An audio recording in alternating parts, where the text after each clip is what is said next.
The restaurant gleamed with golden chandeliers and polished marble floors, the kind of place where appearances meant everything. Daniel adjusted his cufflinks for the third time, making sure the sparkle of his designer watch caught the light just so. His fiancée, Vanessa, clung to his arm, her sleek red dress drawing every eye in the room. He leaned down and whispered just loud enough for those nearby to overhear, "Wait until she sees us. She'll choke on her envy." Vanessa giggled, tilting her head so her diamond earrings shimmered. Daniel had orchestrated this evening with precision. Word had spread that his ex-wife, Emily, would be attending the same fundraiser. Perfect, he thought. It was his chance to finally show her what she lost, to rub her nose in the success she had foolishly walked away from. He imagined her sitting alone at some corner table, trying to look relevant but failing miserably. The thought made him smirk. As they entered the main hall, Daniel made sure to stride confidently, Vanessa on his arm like a trophy. People turned, as he expected, some nodding in recognition, others whispering behind their hands. He loved it, the rush of admiration, the validation. Vanessa leaned closer. "Everyone's looking at us," she whispered, her lips brushing his ear. "That's the point," Daniel replied smugly. "We're the couple everyone envies." They reached their assigned table near the front, and Daniel scanned the room, his eyes darting for Emily. He spotted her almost immediately, sitting near the back, dressed elegantly but simply in a pale blue gown. She looked calm, almost serene, chatting with a couple beside her. Daniel's lips curled. He leaned toward Vanessa. "There she is. Poor thing probably begged for a last-minute ticket." Vanessa giggled again, though there was a hint of curiosity in her eyes. "She looks graceful," she admitted. Daniel scoffed. "Graceful? That's what people say when there's nothing else to compliment. Look at her, alone, forgotten. She'll see what real success looks like tonight." He made a show of laughing loudly at Vanessa's jokes, ensuring his voice carried across the room. He draped his arm around her shoulders, brushing his fingers against her bare skin in a display of intimacy. Whenever he caught sight of Emily glancing their way, he felt a surge of triumph. "That'll sting," he thought. "That'll remind her of the mistake she made." The host of the fundraiser approached, greeting Daniel warmly, and Daniel puffed up like a peacock. He dropped phrases about his latest business ventures, ensuring anyone within earshot could hear. "Closed a 7-figure deal last week," he said casually, raising his wine glass. "And of course, Vanessa has been such an inspiration. She keeps me motivated." Vanessa batted her eyelashes, playing her role perfectly. When the host moved on, Daniel turned his attention back to Emily. He wanted more. He wanted her to squirm, to feel the weight of regret. Rising from his chair, he tugged Vanessa's hand. "Come on," he said smoothly. "Let's take a stroll. Time to say hello to some old acquaintances." As they moved through the room, Daniel deliberately guided Vanessa closer to Emily's table. His smile widened with every step, rehearsing the cutting remarks he'd toss out casually, the little daggers disguised as charm. Something like, "You look well, considering." Or, "Still finding your footing, I see." He wanted to watch her composure crack, to see that flicker of insecurity in her eyes. But when they finally passed near her, Emily didn't falter. She glanced up, her expression calm, her smile polite but detached, as if his grand entrance hadn't even registered. She turned back to her conversation, her laughter soft and genuine. Daniel's grin stiffened. That wasn't the reaction he wanted. He squeezed Vanessa's hand, whispering, "Just wait. She's pretending. Deep down, she's fuming. She'll crack soon enough." Still, a seed of doubt crept into his chest. Emily didn't look fuming. She looked untouched, as though his theatrics were nothing more than background noise. But Daniel pushed the thought away.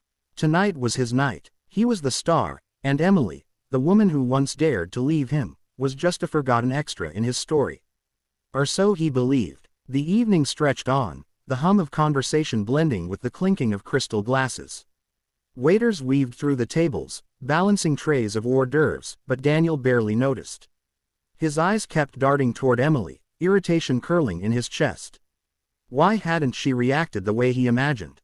Where was the flicker of regret, the envy, the embarrassment?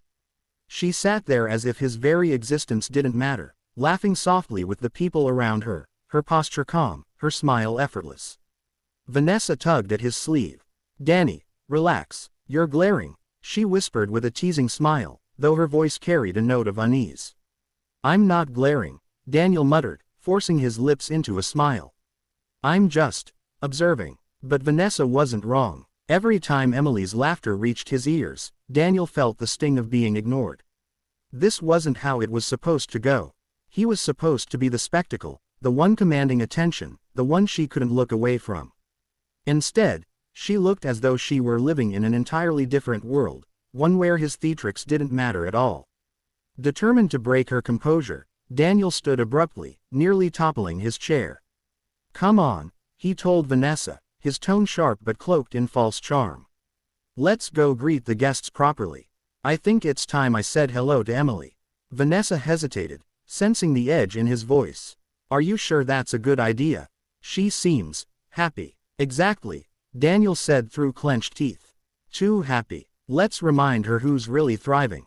They glided across the room, Daniel's stride purposeful, his grip firm around Vanessa's hand. He made sure to greet others along the way, pausing to shake hands, offering boisterous laughs that carried just far enough. Every move was calculated, designed to draw eyes toward him. And finally, he reached Emily's table. She looked up just as he approached, her expression composed, the corners of her mouth lifting in a smile that wasn't mocking but wasn't warm either. It was polite, measured, an acknowledgement, nothing more. Emily, Daniel said, his voice loud enough for those at neighboring tables to hear. Well, it's been a long time, hasn't it? Hello, Daniel, she replied evenly, her tone smooth as silk. She turned her gaze briefly to Vanessa, offering a nod. And you must be Vanessa, Daniel cut in, his voice dripping with pride. My fiancée. He squeezed Vanessa's hand as if presenting her was the ultimate victory. Emily's brows lifted slightly. Congratulations. I wish you both well. Her voice was steady, her smile unwavering. Then she turned back to the gentleman beside her and continued their conversation as though Daniel had never arrived. The dismissal stung. Daniel's jaw tightened, though he forced a laugh. Always the polite one, aren't you, Emily? He said, trying to reclaim the moment. Still keeping busy, or are you just finding ways to fill the time? Emily looked at him again, this time tilting her head. There was no flash of hurt, no bitterness, only composure. I've been more than busy, thank you. Life has a way of becoming full when you least expect it. The words weren't sharp, but they landed like a stone in Daniel's stomach. For a split second, he thought he saw a spark of amusement in her eyes, as though she knew something he didn't. He opened his mouth to probe further, but before he could, a waiter arrived at her table, whispering something. Emily excused herself gracefully, standing to her feet with a poise that made Vanessa shift uncomfortably. As she moved across the room, every eye seemed to follow her. She wasn't flashy like Vanessa, wasn't loud like Daniel. And yet, there was something magnetic about her presence, something effortless that made people notice. Daniel's fists clenched at his sides. This wasn't how the night was supposed to unfold. She wasn't supposed to look radiant, wasn't supposed to command attention without trying. She was supposed to look small, diminished, overshadowed by him and Vanessa. She's pretending, he muttered under his breath, more to himself than to Vanessa. It's all an act. But as Emily disappeared toward the entrance hall, heads turning in her wake, even Daniel couldn't ignore the gnawing question clawing at his chest. Why does she look so unbothered? The grand doors at the back of the ballroom opened with a soft groan, and a hush rippled through the room like the tightening of a bowstring. Daniel, mid-sentence bragging about one of his business deals, froze when he noticed the shift. Conversations dimmed, eyes turned, and a low murmur spread across the guests. Something, or rather, someone, had arrived. Emily stepped back into the hall, her posture elegant, her pale blue gown flowing behind her like water. But this time, she wasn't alone. At her side walked a man whose presence seemed to command the very air around him. Tall, broad-shouldered, dressed in a perfectly tailored midnight suit, he exuded wealth and authority without uttering a word. His dark hair was slicked neatly, his watch gleamed discreetly beneath his cuff, and the way he carried himself, relaxed but purposeful, made it clear, this was a man used to being in control. Daniel's jaw slackened as the whispers around the room grew louder.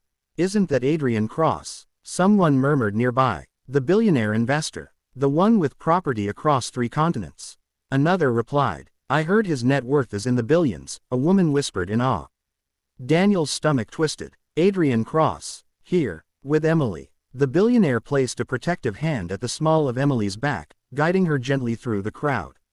He didn't rush, didn't need to. People stepped aside instinctively, parting like waves before a ship. His attention was fixed entirely on Emily, his eyes soft when he leaned close to say something that made her laugh quietly. Daniel's fists clenched against the table. What the hell is going on? He hissed under his breath. Vanessa, seated beside him, shifted uncomfortably, her red nails tapping against her glass. Emily and Adrian stopped at a table near the center. Adrian shook hands with the event's host, his smile courteous but brief, before pulling out a chair for Emily. She sat gracefully, the room still buzzing with curiosity. Daniel couldn't stop staring. He wanted to dismiss it, to tell himself it was nothing, that Emily had merely found a temporary date to parade around. But the way Adrian leaned toward her, the way his hand lingered near hers, the quiet intimacy in their exchange, it was clear this wasn't for show. Vanessa leaned closer, her voice hushed but urgent. Daniel, that's Adrian Cross. Do you realize? I know who he is, Daniel snapped, his tone sharper than he intended. He smoothed his expression quickly, but his insides churned. He had come here expecting to humiliate Emily, to show her how far beneath him she had fallen. Instead, she had arrived on the arm of one of the most powerful men in the city. And worse, she hadn't flaunted it. She hadn't needed to. Her silence, her composure, and now this quiet reveal, it was all more devastating than any taunt could have been. Daniel forced himself to laugh loudly, trying to draw attention back to himself. So what? He said to no one in particular. He's just another rich guy. Money doesn't buy love, but even as the words left his mouth, they rang hollow. Across the room, Adrian bent his head and kissed Emily's temple, a gesture so simple yet intimate that it made Daniel's blood boil. The guests around them sighed in admiration, some even clapping lightly at the sight. Vanessa bit her lip, her earlier confidence faltering. She stole a glance at Emily, then at Adrian, and for the first time that evening, she shifted as though she were the one being compared, and coming up short. Daniel's vision blurred with fury. This was supposed to be his victory lap, his stage, his chance to prove himself superior. Instead, he was watching Emily bask in genuine affection and respect from a man whose presence overshadowed him effortlessly. He gritted his teeth, his chest burning with humiliation. It's nothing, he muttered again, but the truth clawed at him mercilessly. Emily wasn't alone, forgotten, or diminished. She had moved on to something greater. And Daniel, despite his posturing, his fiancée, his loud laughter, looked suddenly very, very small. The evening reached its crescendo with a charity auction, the host announcing prizes in a booming voice that echoed through the glittering ballroom. Guests lifted their paddles eagerly, laughter and applause breaking out as bids soared higher. Yet for Daniel, the noise seemed distant, muffled under the weight of humiliation pressing down on him. His eyes never strayed far from Emily and Adrian. They sat together like they belonged to another world, one where respect and affection weren't forced performances but natural currents flowing between two people. Adrian's hand rested lightly over Emily's as they shared quiet smiles, their connection unspoken but undeniable. Every so often, Adrian leaned close to whisper something in her ear, and she would laugh softly, her eyes bright. Each time Daniel saw it, he felt another crack splinter his pride. Vanessa tried to maintain her composure, her fingers tracing the rim of her wineglass, but she couldn't hide the way her gaze darted toward Emily with thinly veiled insecurity. Next to Emily's effortless elegance, Vanessa's practiced glamour suddenly seemed loud, almost desperate. When the auctioneer called for a bid on a private Mediterranean yacht experience, Adrian lifted his paddle with casual ease, his voice calm. 500,000. Gasps rippled through the crowd. The number was staggering, but Adrian didn't even blink. The auctioneer, delighted, called for higher bids. A man at the far end raised it slightly, but Adrian countered without hesitation, adding another 100,000 as though tossing loose change onto a table. The room erupted in applause when the auctioneer slammed the gavel, declaring Adrian the winner. Cameras flashed, eyes turned, and through it all, Adrian simply reached for Emily's hand, lifting it to his lips in a tender kiss. The moment wasn't about money, It was about devotion, about showing the world that she mattered more than any price tag. Daniel's throat burned. He had spent the evening flaunting his fiancée like a possession, bragging about deals and contracts, but nothing he had done compared to this. Adrian hadn't needed to brag. With a single gesture, he had proven both his wealth and his love, effortlessly overshadowing everything Daniel had tried to display. A guest at the next table leaned toward Daniel, whispering, "Looks like your ex-wife landed quite the gentleman, huh?" The remark was casual, but it felt like a knife twisting in his chest. Daniel forced a laugh that came out strangled. "Money isn't everything," he muttered, but no one seemed to hear him. They were too busy watching Emily, radiant in the glow of admiration, sitting beside a man who adored her. Vanessa shifted uncomfortably, her earlier bravado gone. "Daniel," she said quietly, "maybe we should leave soon." "Leave," he hissed, his pride flaring even as his confidence crumbled. "And let them think we're running away." "Never." But even as he said it, he knew the truth. They had already lost. The whispers, the glances, the applause, all of it surrounded Emily and Adrian, not him. No one cared about his designer suit or Vanessa's sparkling jewelry. They were background noise, footnotes in a story where Emily had become the star. The auction ended, and guests rose from their seats, mingling near the dance floor. Adrian guided Emily with a protective hand at her waist, leading her into the crowd with the ease of a man who belonged at the center of attention. People flocked to greet him, but he always circled back to Emily, making sure she was included in every exchange. Daniel stood rigid, his fists clenched, his face fixed in a smile that felt like a mask cracking under the heat. Emily passed nearby, her gaze meeting his just once. She didn't smirk or gloat. She simply smiled, a serene, genuine smile that told him everything. She wasn't angry, she wasn't bitter, she wasn't even thinking about him anymore. And that was the deepest cut of all. Vanessa tugged at his arm again. "Danny, please." Her voice trembled, the sparkle of the evening gone from her eyes. She no longer looked like a triumphant fiancée, she looked like a woman suddenly unsure of the man beside her. Finally, Daniel exhaled a bitter laugh, his pride collapsing like a house of cards. "Let's go," he muttered, turning away from the ballroom. Each step felt heavier than the last, his grand performance unraveling into silence. Behind him, the music swelled as Adrian twirled Emily across the dance floor, their laughter ringing like a melody. The crowd watched, charmed, their admiration pouring over the couple who shone brighter than the chandeliers above. Daniel didn't look back, he couldn't, because in that moment, he finally understood the truth. The ultimate revenge wasn't anger, wasn't bitterness, wasn't even confrontation. It was moving on, quietly, gracefully, into a life so much greater than the one left behind. And Emily had done just that.